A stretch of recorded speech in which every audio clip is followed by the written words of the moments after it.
താൻ മനസ്സുള്ളത് പറയാൻ പറ്റുമെന്ന് വെച്ചാൽ ഇബ്നു സീന ഒക്കെ പറയുന്നത് സസ്യങ്ങൾക്ക് മനസ്സുണ്ടെന്നാണ്. അപ്പൊ പിന്നെ പ്രശ്നമല്ല. സന്മനസ്സുള്ള ചെടിയാണ് ഏത്? അപ്പൊ ഹബ്ബത്തു സൗദയോളം ഏത് ചെടിയെ എത്തിച്ചാലും അതിൽ ശിഫയുണ്ട്. ഇത് നമ്മൾ പഠിച്ചതാണ്, ആവർത്തി പറയേണ്ടതില്ല.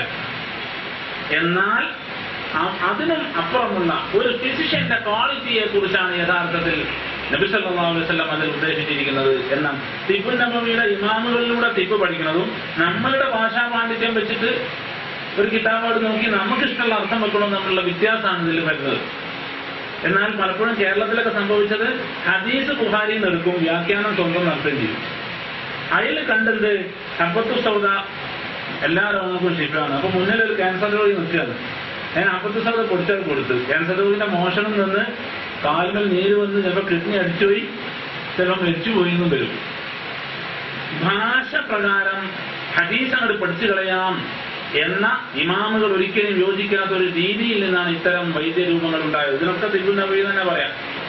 ഇതിനൊക്കെ തിബ്ബുൻ നബവി എന്നാണ് പുസ്തകത്തിലൊക്കെ പേര്. സൗദാ എന്ന് പറഞ്ഞ ഹിർസുദ്ദുനിയൻ, ഹസ്സൗദാ എന്ന് പറഞ്ഞ ഇരുട്ടാണ്. ഇരുട്ട് എന്ന് പറഞ്ഞാൽ എന്താ? രണ്ട് കാര്യങ്ങളാണ്. ഒന്ന്, ഒരു രോഗിക്ക്, ഇത് ഞാൻ അന്വേഷിച്ചറിഞ്ഞൊരു സത്യം കൂടിയാണോ, ഒരു നല്ല തബീബിന് പരീക്ഷണങ്ങൾ ഉണ്ടാവും. ആ പരീക്ഷണങ്ങളിൽപ്പെട്ടത് ഒന്ന്, അത്യാവശ്യം ഇങ്ങനെ സെക്സ് ഉണർന്നു നിൽക്കുന്ന സമയത്ത് ഭാര്യ ഒന്നും നാട്ടിലില്ല, അല്ല ഭാര്യയായിട്ട് ഇടപഴകാൻ അവസരം കുറവാണ്, ആ സമയത്ത് സുന്ദരികളായ സ്ത്രീകൾ വരിക. മറ്റൊന്ന്, നല്ല പൈസന്റെ കയ്യിലുള്ള സമയത്ത് എത്ര പൈസയും മുടക്കാനുള്ള രോഗിയും വരിക. ഇത് രണ്ടുമാണ് ഒരു നല്ല തബീബിന് അള്ളാഹു നൽകുന്ന രണ്ട് പരിശോധനകൾ. ഇത് മര്യാദക്കാണ്ട് ചെയ്താൽ നമ്മളൊക്കെ ആഫീസ് കിട്ടും. അള്ളാഹു തല കാക്കട്ടെ. അപ്പൊ കാമം കത്തി നിൽക്കുന്നു. എന്നാലോ ഹലാലായ സുന്നത്തായ വഴികളിൽ അത് ഒതുക്കാനുള്ള അവസരങ്ങൾ പല കാരണങ്ങളാൽ കുറവ്.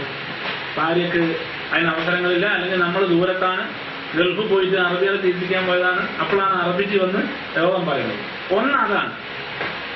മറ്റൊന്ന്, വളരെ അത്യാവശ്യമുണ്ട്, പെരപ്പണി നടക്കുകയാണ്. അപ്പൊ രോഗി വന്നിട്ട്, രോഗി തലവേദനയും ജലദോഷവും അല്ല, ക്യാൻസർ ആണ്, വലിയ രോഗമാണ്, അയാളോട് പറയുകയാണെങ്കിൽ 2 ലക്ഷം റുപ്യാണെന്ന് പറഞ്ഞാൽ അത് തരും. അങ്ങനെയുള്ളതാണ് രോഗി വന്നിരിക്കുന്നത്. അപ്പൊ മനസ്സിലെന്ത് വരിക? അത് നല്ലൊരു ചാൻസാണ്, എന്റെ തീർക്കപ്പോ തൽക്കാലം ഇയാളെ പേടിപ്പിച്ചിട്ട് തീർക്കാം. ഈ രണ്ട് പരിശോധനകൾ, ഈ രണ്ട് പരിശോധനകളിൽ ഈ രണ്ട് കാര്യങ്ങൾ ഉള്ളവരാണ് അസ്സൗദാ, ഇരുട്ടുള്ളവർ.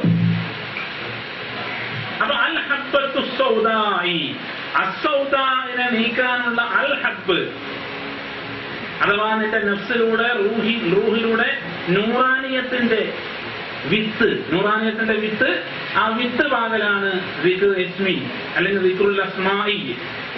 പിന്നെ അത് ദിക്റുൽ ഔസാഫി, ദിക്റുൽ അസ്മാഇ, ദിക്റുൽ അൻവാർ, ഹൃദയം.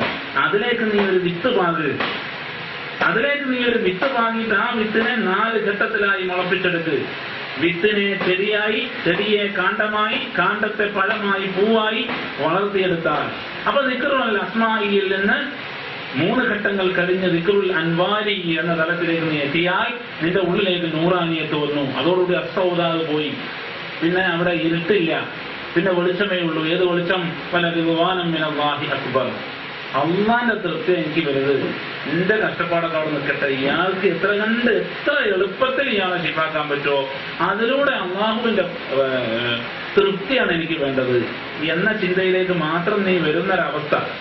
അയാൾക്ക് അനിവാര്യമല്ലാത്ത ഒന്നിനെയും കൽപ്പിക്കാത്ത, അയാൾക്ക് എത്ര എളുപ്പത്തിൽ ശിഫയാകാൻ പറ്റുമോ ആ അർത്ഥത്തിൽ അയാളുടെ രോഗത്തിന് വേണ്ടി ശിഫക്ക് വേണ്ടി ദുആ ചെയ്യുന്നതിനേക്കാൾ നീ അയാൾ അറിയാതെ അയാൾ കിടന്നുറങ്ങുകയാണ്, പക്ഷെ അപ്പോഴും അയാൾക്ക് വേണ്ടി നീ ഉണർന്നിരിക്കുകയാണ്.